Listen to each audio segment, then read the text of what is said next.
Hello everyone, I'm Sidival, and today we continue reading and actually probably finishing World and Economica episode 2. And yeah, I'm completely didn't realize until the end of the previous stream or hour after this when I just realized it's good idea to check, but it was a little too late. Anyway, so yeah, we pretty much on the end of this episode. And because of that, this stream probably gonna be a little bit short. Like, if I checked it a little bit earlier, I probably stop reading and pre-stream also a little bit earlier. But, well, already nothing can be done. And I believe we still have like 40 minutes of reading, or at least I hope. So it's not gonna be too bad. Yeah, anyway, so where did we stop? Well, a lot of what's going on. Eleanor and Haru pretty much figured things out, and also, well, rather figure out what they gonna do, and find some politician with whom they want to talk about. But then Haru actually get a call from a Barton, who apparently actually didn't want to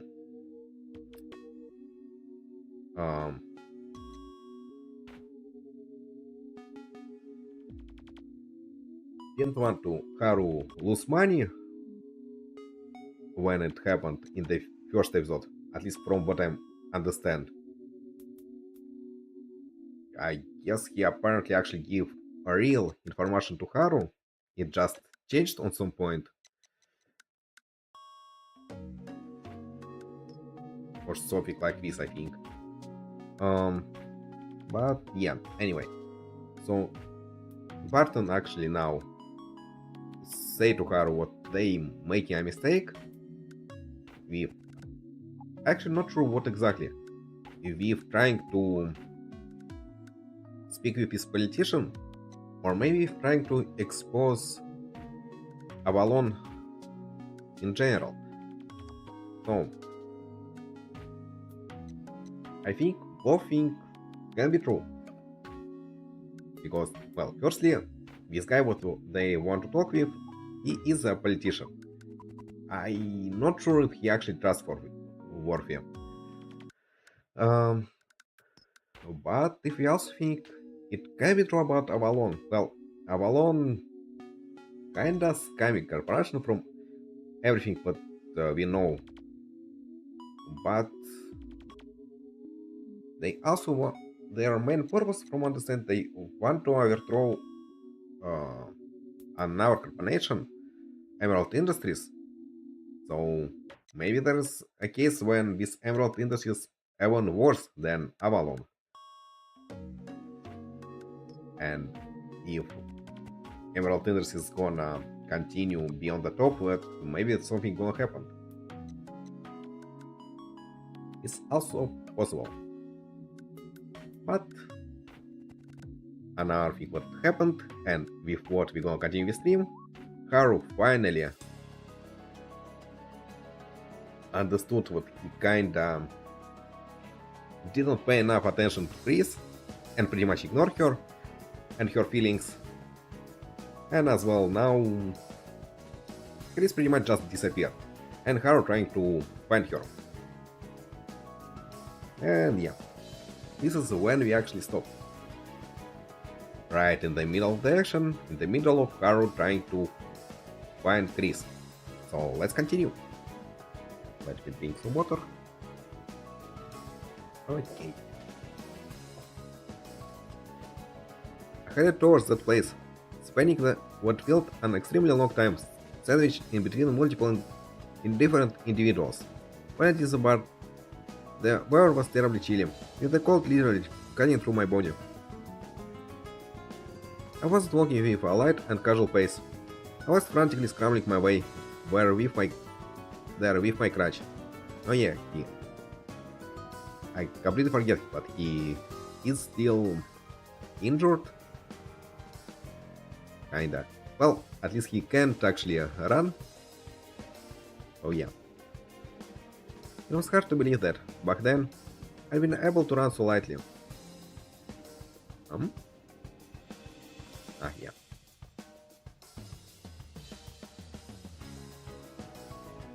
Um, it was hard to believe that back then I'd been able to run so lightly. The city skyline had changed quite a lot. It no longer seemed like you could go from rooftop to rooftop. The city skyline was gorgeous but stiff, built up as of overwrite memories of the past. Fourth other district. I proceeded desperately onwards up the long slope heading towards that place. Okay, so they are in outer district. So I can see two things that we can heading. It's the church, but it's also probably already was demolished. Or there was some tunnel on top of that they was speaking, I guess. Or maybe this place. I guess we'll see. The top of the hill, where Newton City could be seen off in the distance. Oh yeah, top of the hill. The one location that still remained after these 4 years. Chris, I uttered that. I wasn't speaking to myself. Oh, he actually found her.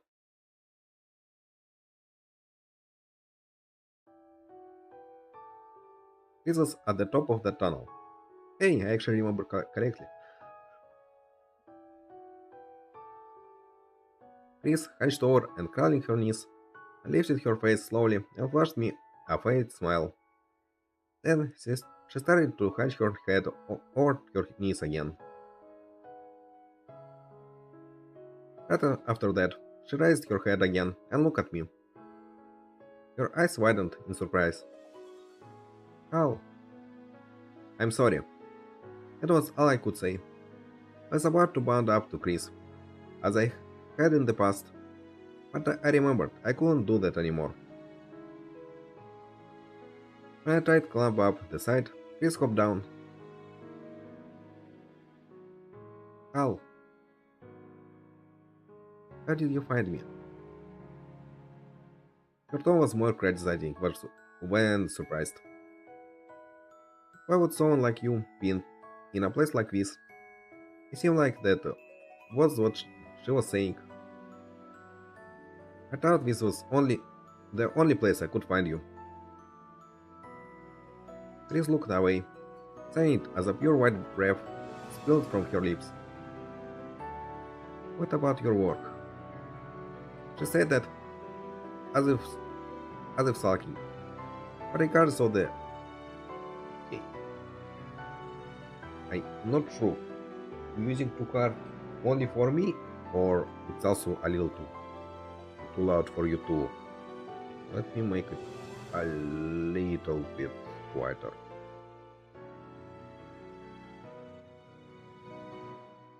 Okay, I kind of afraid make it too quiet because there was cases when I make stuff quiet and then it was pretty much unheard on the stream. Okay, I kind of afraid make it too quiet because oh yeah, let's just continue like this. Said that as if sulking. And regardless of the seemed undertones of her words, the only thing I could do was take the blow straight on. It's actually not doing well. It's cramped, broken, and about to fall to pieces. Chris looked away and spoke. I interrupted you date with Eleanor.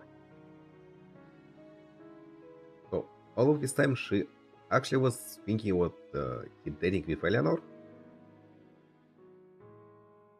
It's not like that. I became defensive and replied. But Chris glared at me for the first time ever. That's what it is to me. She then began crying as she glared at me. Your tears seem hot enough to let off steam. Why? Why am I being left out? But you aren't. I mean, kinda. You don't really explain anything to Chris. Well, it kinda sensitive information, so it's understandable. But again, he kinda ignore her really hard. Mm, Before he pretty much even don't think about her feeling and stuff. So she's not wrong. I wanted to say that, but I couldn't. The reason didn't matter. Only the results. This was the way Chris had interpreted these events. I may have just gotten in the way, but why couldn't you just tell me that? Why didn't you say anything? Why wouldn't you tell me anything? Am I that obnoxious? That's that's the one thing that wasn't true. I felt that, but I wasn't able to continue speaking. If it wasn't that she was obnoxious, then why didn't I tell her? There were a few reasons at the beginning, but the more excuses I made, the crueler they became. And now, that was the result of it. To put it simply, I'd forgotten. I had just never come to mind. Had likely done something terrible. I know, I'd be in the way, but I still felt that I wanted to be of use to you. I looked up a lot of stuff, and tried to my hardest in my own way, but you never listened. Always, just always with Eleanor. Chris slouched, hiding her face in her arms, as if to hold back the tears. I didn't say anything. I knew that I couldn't. I couldn't say it, that I didn't know she liked me that much. I couldn't say it. I done just as Lisa had said. I kept on hurting Chris all this time. But what was I supposed to do about this? Lisa said that empathy and love were different. If so, then the outcome could only be one thing. I wanted to cry pathetically. I wanted to run. Taking a decision was pressing on me. Chris came to my house and helped with my rehabilitation. The decision that I had delayed all along from the day I realized it was pressing on me. Empathy wasn't love. Gratitude wasn't obligation. But choosing either way, I lose something. This is the frightening part in deciding. Both cannot be selected. Please look at me. She trembled as she looked at me. I thought all I wanted was to do all I could to bring closure to what happened 4 years ago. Agana was gone, but Chris was right before me. I didn't want to make one more irrevocable mistake, no matter what. But isn't he did it by not rejecting her already? How? Chris was began with a puff of white breath. I love you. The words I couldn't say to Hagana. I then answered. I can't. Chris went wide-eyed, and for a moment her face was overcome with agony, but at the end she laughed, her nose running. That's too bad. She giggled as she said that. Her head squeezed her chest painfully. Really, too?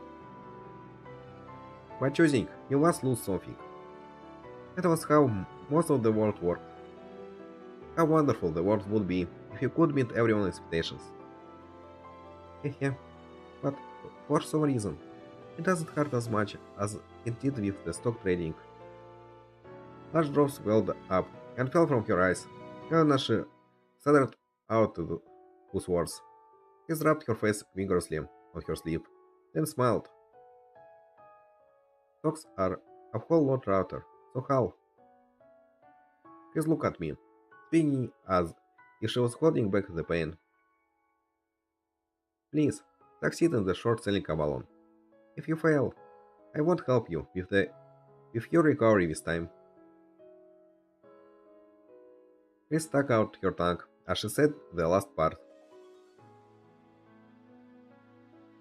I thought not having your feelings returned must truly be harsh. Panic and love were likely harsh for the same reason. People like Stokes were setting themselves up to be betrayed. She mentioned Stokes because she hoped that our people would bring me the same sort of suffering I just laid on her. That was rather childish, but that was how much she had loved me. She related to her heartbreak in terms of Stokes. That way of thinking was so. That way of thinking had me experienced a rather strong sensation that something was off. It felt as if I was missing something important, and that there was something frightening, unfathomable, beyond reason. Is he again thinking about Avalon?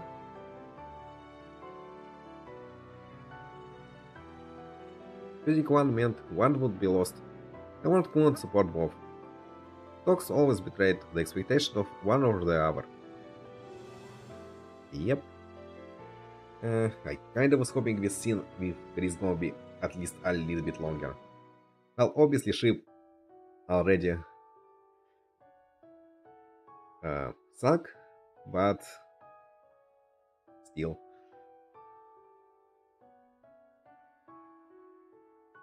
I kinda feel Chris deserve a little bit more time. But then again, this with him actually not really thinking about Chris and again being more thinking about Avalon and business, it is kind of showing that this ship never gonna work in the first place. So, okay, yes. I recall that Barton said, "We are walking on the razor's edge." That was a big reason behind Barton thinking we had no choice to stop once we realized that. That was right. That's what it was. The possibility. I had missed something as terrible as this. At that moment, I finally remembered that I wasn't the only person in the world. Oh, that's right, Hal. Hmm? I was suddenly pulled out of my deep thoughts. When I looked at Chris, she was looking out at Newton City as she wiped her tears. There's one thing I wanted to ask you. What is it? If I were to tell you I had an important clue to your plans, would the answer you gave me change?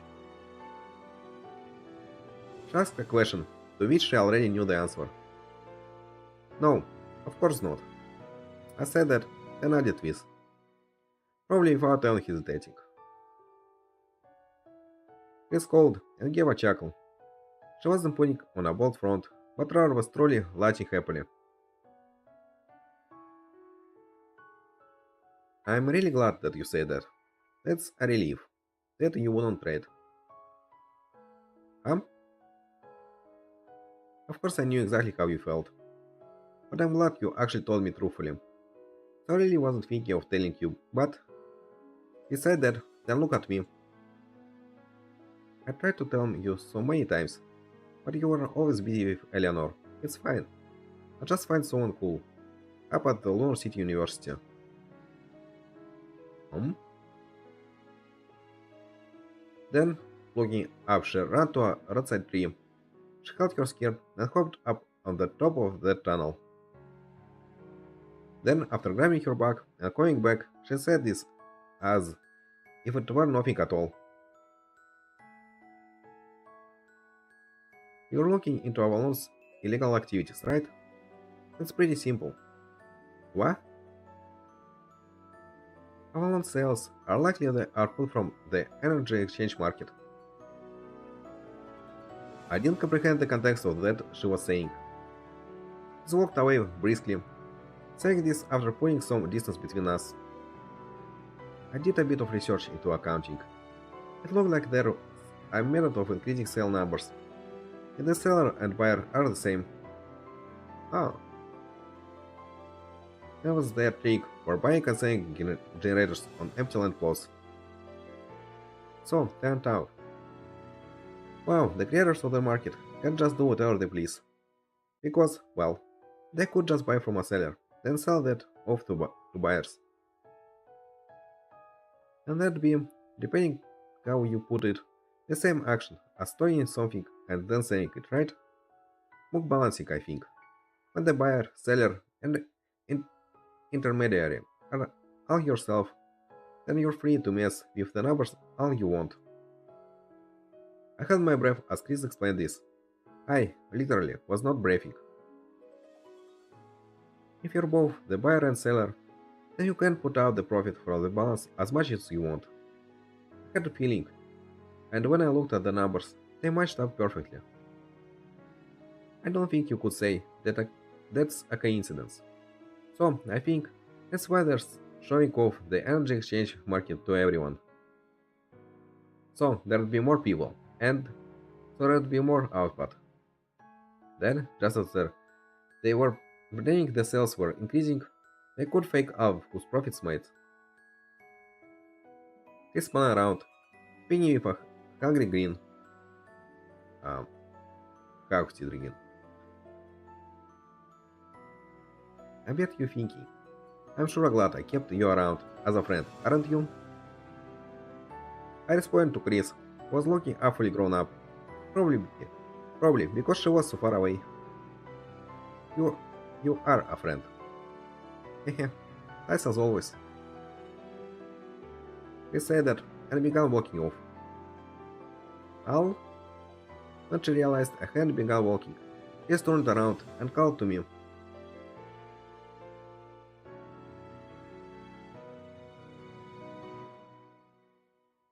I set off walking, but my steps were heavy. The towel inside my bag was so heavy as lead. I should have taken it out of my bag and relayed the situation that Chris told me to Eleanor. Putting this and the vacant land plot generator station together, the world wouldn't be able to ignore how much Avalon had been doctoring their numbers. At the very least, Gazanik would act. If so, then the media should take this up. Their intimidating profits would change into suspicious profits, and people would turn cold to them. If that comes to pass, their stocks on the moon, as of then wouldn't be signifying reality. A sudden planet would be feasible. This world was harsh on fallen kings. Then, just as they didn't Suzy Wu brains out, they'd probably do the same to Avalon. I could easily imagine all of this playing out. I could state unquestionably that this isn't a silly fantasy. However, this was just a single prediction, and only one of many outcomes. 4 years ago, I had been seized by my own results and lost sight of that was truly important. It was similar to the story Lisa told me about God. Others might be able to see God on my side, even if I couldn't. That could also be said of the Grim Reaper. In stock sales, you always had an hour player. I had forgotten that, and in the state of mind, I was comparing and covering Avalon's illegal activities to short selling, and would indicate that short selling, where a drop in stock price yields a profit worth, and then the buyer would post losses. You bought stocks at your own risk. So posting losses was inevitable, right? I remember the explanation from Avalon's headquarters. That was certainly that Barton had been talking about. Hmm?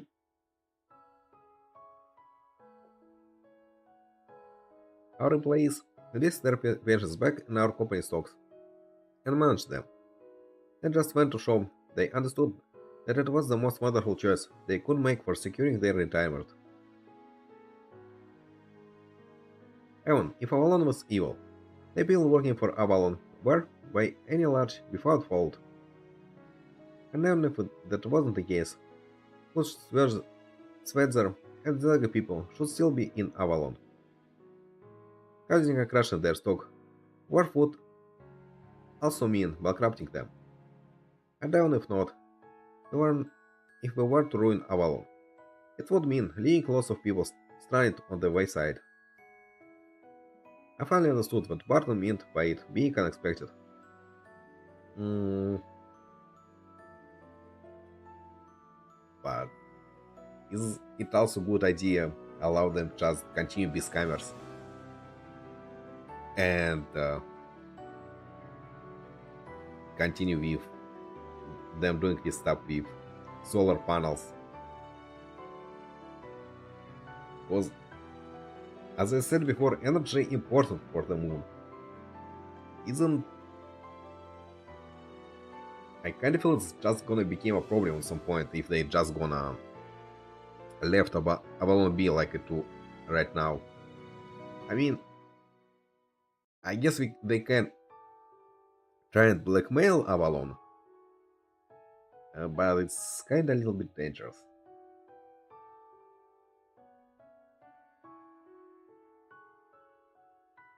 4 years ago, I fought to protect foods in the outer district. Then how about now? I'm fighting for Eleanor justice, so that I could reclaim a fragment of my past from 4 years ago. Why a matter that couldn't scream over a few thousand, or even tens of thousands, of people's lives. I fell to my knees in the middle of the street, hurling up the contents of my stomach. He rushed up and called out to me. I couldn't hear his words. I couldn't hear it because there was some kind of ringing in my ears. Why? How could the world be this cruel? Was it even impossible to accomplish even a simple form of justice? This shitty world, it should just vanish. I cursed as I looked up the vast reach of space. This land that even God has given up on. The pursuit of justice itself became silent in the evil.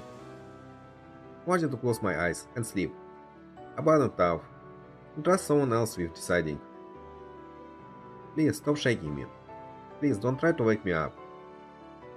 Please put me back in that evacuation room I called up for 4 years at the far end of the moon. I prayed for this, yet when I looked up at the sound of my name, was it to my face of the girl who'd been supporting me for the last 4 years. The face of the girl whose hands I didn't take, and now how could I cling to her after all of that, just because times are rough? Was it how the world worked? Keeping on taking irrevocable decisions, keeping on producing irrevocable results, but still having no choice but to move forward. Agana came to mind. Agana's face seemed to say that nothing good had ever happened in her life, and probably there really hadn't ever been anything good. At the mercy of fate, always ending up with the short end of the stick and severely blaming herself. Yet Agana still did what she could, as well as she could. Wasn't that why I extended my hand to her? If I had really sworn to not to refute my past, then I had to know our path to take. Chris had said it was embarrassing to show me her stock training data. It was embarrassing because it meant showing her own decisions. It was embarrassing because her data contained a lot of irrevocable things. But one needed to look back on them to move forward. One needed to look back on them to not repeat the same mistakes. If so, then what in my past should I have looked back on? What should I have learned? That is, how should I make my own decisions and not mistake whose hands I should continue holding?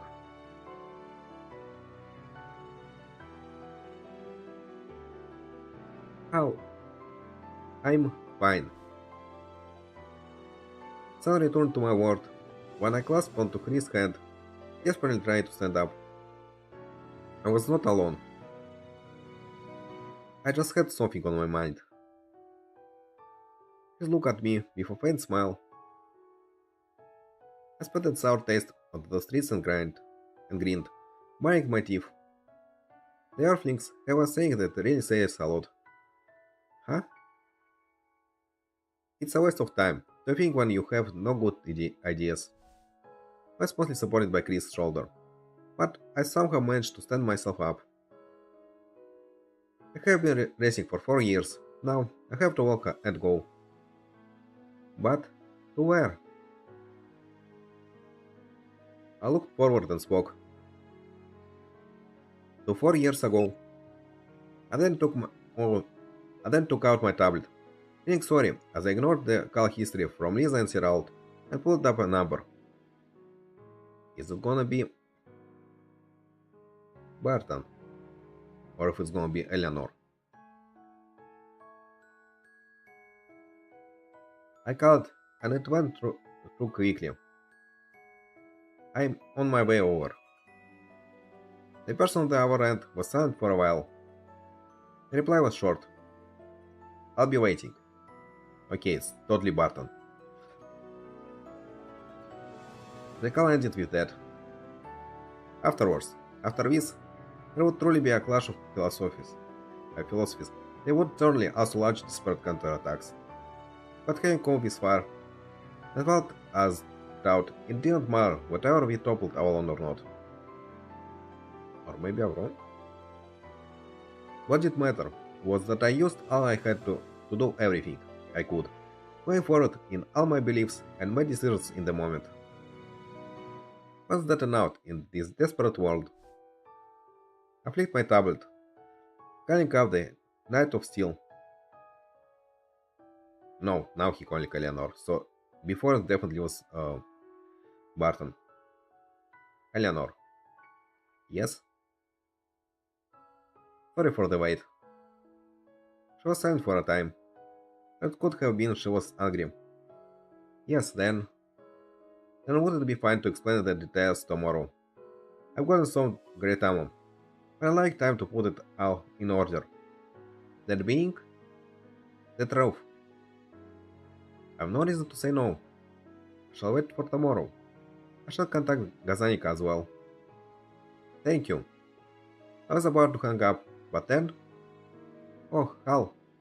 Yes? I registered that Eleanor had called at me at the last moment, asking another question of mine. Eleanor said nothing. Then finally, she uttered, tomorrow then. I took a deep breath and answered her. Yeah, tomorrow. When I hung up, Chris, whose shoulders I was leaning on, stared at me as if I were her enemy. Sinking into my shoulder to avoid her gaze, I flicked my tablet some more, ringing up the church. Hal, you!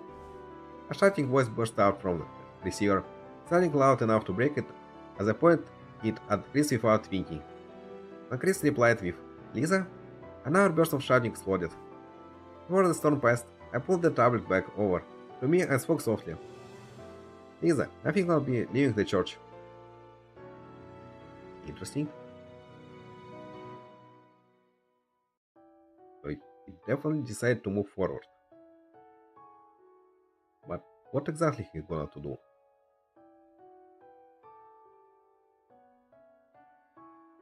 It's gonna be interesting if he decided to join Avalon. Well, I for now can think why he can decide something like this. Or maybe he decided to leave to work with Eleanor anymore. But I kinda feel that the story of Eleanor already kinda over.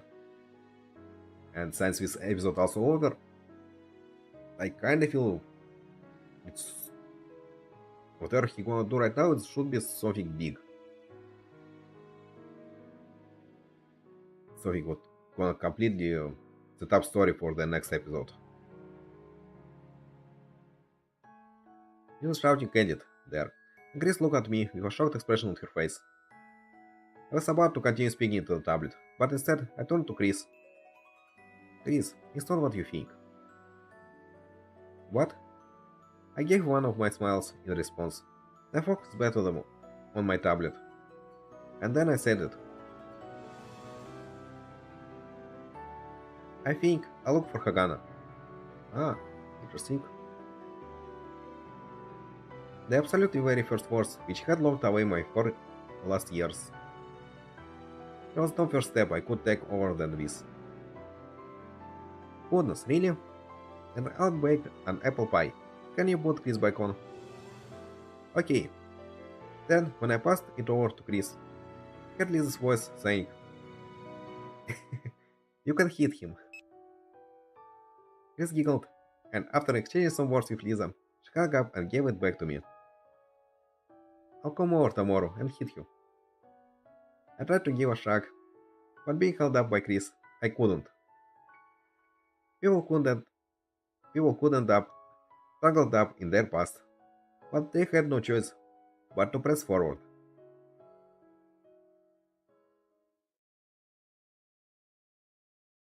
I looked up into the moon sky. This world wasn't all smooth and sailing, but we still had to keep pressing forward, as long as we had things precious to us. Is he gonna get end right now? Please no! I don't want to stop on cliffhanger. Uh, I wonder if it happened to be at the world's end. Sorry, kinda butcher butcher the end. Uh, Let me read this again. We looked out into the moon sky. Sword wasn't a smooth sailing, but we still had to keep pressing forward, as long as we had things precious to us. Even if it happened to be at the world's end. Is this the end? Please no. No! Ah,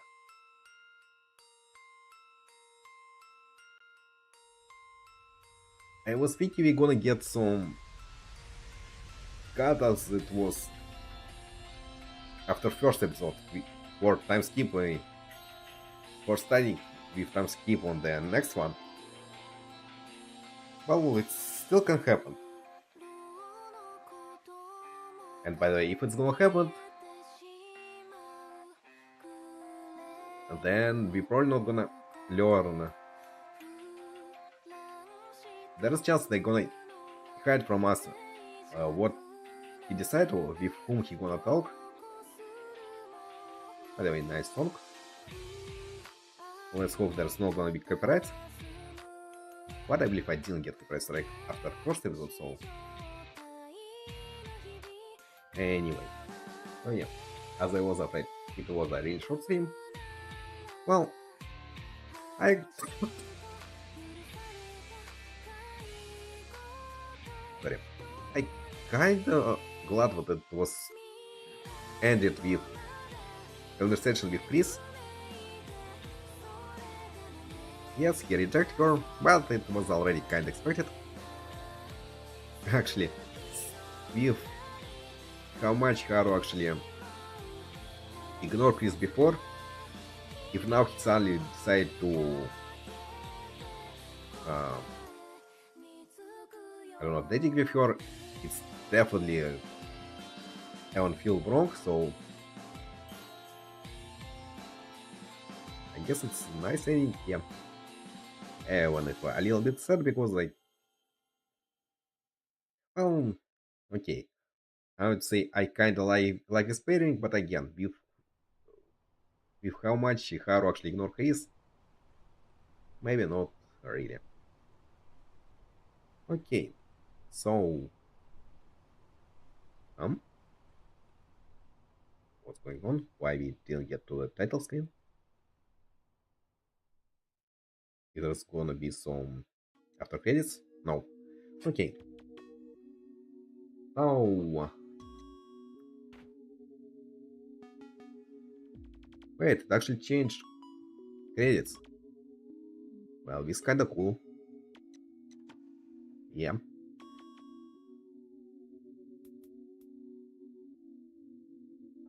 So now we have Night Sky. Anyway, so again, as after the first episode, we're not gonna continue immediately with third episode. I again want to read some short visual novel in between This time it's probably gonna be something shorter. Hmm, Actually, yeah, let's say I didn't decide what we're gonna read. I had some idea, but I pretty much find something right before we stream. So I'm probably gonna read a little bit more uh, reviews and also just check a little bit more short novels uh, for us to read. As I said, I kind of think I want something shorter than it was with Tiny Snow. I want something for like 2-3 streams. So we was able to continue for the economic after this. Especially I really interested myself what was going on with Avalon, with Barton, and with Eleanor, what they gonna do.